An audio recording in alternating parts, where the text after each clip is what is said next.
নমস্কার, কেমন আছেন সবাই? সুপ্রিয়ার ঘরকন্যা একটা ভিডিওতে সবাইকে স্বাগত। আজকে একেবারে সকাল থেকে ভিডিওটা শুরু করছি। চলুন আমার সকালের ব্যস্ততা আজকে আপনাদের সাথে শেয়ার করব, যে আমার একটার উপর একটা কীরকমভাবে কাজ থাকতেছে। চলুন।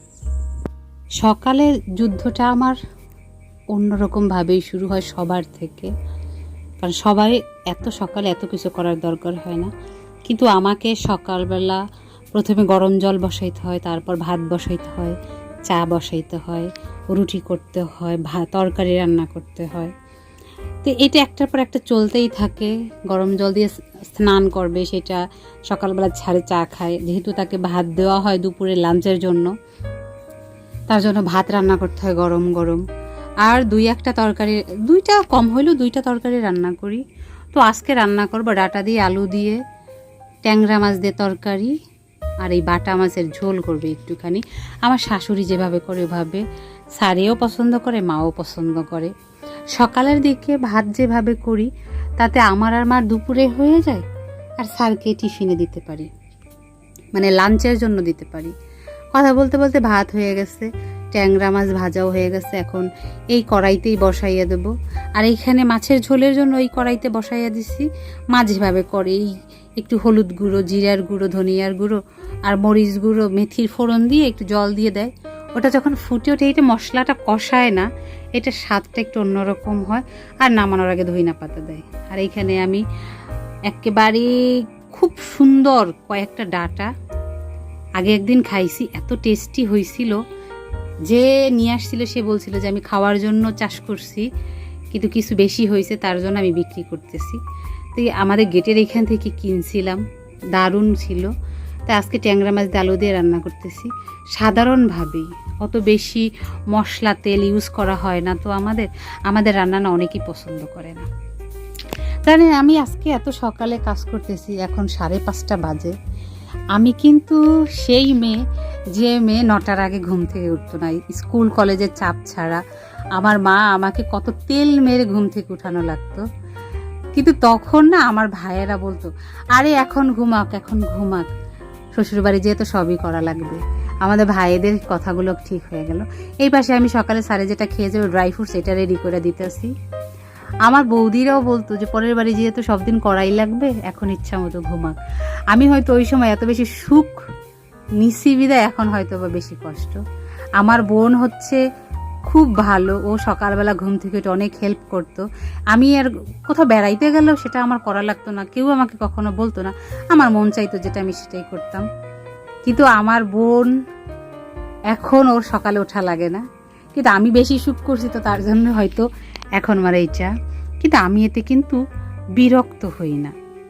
অনেকেই আছে আমার থেকেও বেশি পরিশ্রম করে। আমি যে আপুদের ভিডিও দেখি, তারা আমার থেকে অনেক, আমার তো ছোট একটা পরিবার, আমার অত বেশি চাপের নেই।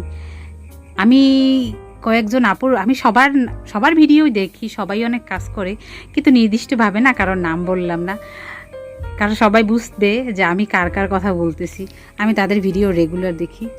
স্যারে হচ্ছে সকালে কিছু খেয়ে যায় না বিদায় আমি একটা ছোট টিফিন দিয়ে দিই, সে 10টার দিকে খেয়ে ফেলে। মালপোয়া করা ছিল আর তালের বড়া, এটাই খাবে, আর একটা কলা। আর সেই আপুদের কাজ কর্ম দেখলে আমার এত ভালো লাগে, কিন্তু আমি নর্মাল কাজগুলো করতে আমার আর ভালো লাগে না। আমার হয় কি, সকালবেলায় রান্নাটা করলে দুপুরের চাপটা থাকে। সব কাজ বাজ করে আমি আর মা খাইলাম। খাওয়ার পরে মার মাথায় হচ্ছে কি যেন বলে এটাকে, কলফ, মানে চুল কালো করার জন্য এটা দেয়া হইল। আমি ভালো দিতে পারি না, গ্লাভস দিয়ে যতটা পারছি আর কি দিছি। তো এটা শুকাইতেছে, এরপরে আমি বসে বসে এই ব্লাউজটা সেলাই করলাম। অনেক দিন আগেই আনছি, সব কিছু কইরা মেশিনে বসার হয় না। আর এটা সেলাই করতে করতে একটা কথা ভাবলাম, যে একটা সময় ছিল আমি একদিনে 7 থেকে 8টাও ব্লাউজ বানাতাম। তো আমার বৌদিরা এসে বসে থাকতো, সে বলতো আমি কত তাড়াতাড়ি করতে পারি। আর তখন আমি বৌদিদের বলতাম যে সংসারে কি এমন কাজ আছে, তোমরা কাজটা কইরাও তো করতে পারো। বাট তখন আমার ধারণা ছিল না সংসারের দায়িত্ব কাঁধে পড়লে সেটার ওজন কতটা। তো আমি একটা ব্লাউজ এখন কাটবো। এবার যখন বাড়ি গেলাম, গিয়ে দেখি যে মায়ের অনেক ব্লাউজ পিস জমে গেছে। কয়েকটা নিয়ে আসছি যে আমি বানাইয়ে দিবেন। মা বলে নিস না, তুই সময় পাস না, আমি এখান থেকে বানাই ফেলবো। যার মেয়ে সেলাই করতে পারে সে যদি অন্য থেকে বানায় কেমন লাগবে। তো আমি এই শাড়িটা এবার মার হাতাইছি। এটা হচ্ছে আমার ছোট ভাই আর আমরা অনেক ছোটোবেলায় মাকে কিনে দিয়েছি। তো ব্লাউজটা না বানানো হয়েছিল, তখন তো এত বুঝতাম না। এটা মা যত্ন করে রেখে দিছিল। আমার শাড়িটা অনেক পছন্দের। মা বললো কি এটা নিয়ে যেন আমি বানাইয়ে ফেলাই। তো ভাবছি যে এটা বানাবো, কিন্তু এটা অনেকটাই হালকা, এটার নিচে ফলস না দিলে হবে না। তার জন্য এখন আর কাটবো না, ভাবছিলাম কেটে ফেলবো। তো এইটা শাড়িটা আমি নিয়ে আসছি যে মা আমি 2 দিন পরবো। স্পেশাল গেস্ট আসছে, এসে বলতেছে যে তালের বড়া খাবে। অষ্টমীতে যে তালের বড়াগুলো বানাইছিলাম সেগুলো সব শেষ হয়ে গেছে। তাই এখন কি করব, তার জন্য আমি তাউরি ঘড়ি কইরা একটু তাল ছিল সেটা দিয়ে একটু বড়া বানাইয়া দিছি। এখন একটু চা করে দেবো। আবার এদিকে সন্ধ্যা হয়ে গেছে, সন্ধ্যা দিতে হবে। মা তো গল্পে বসছে, গল্প থেকে তার উঠতে পারবে না।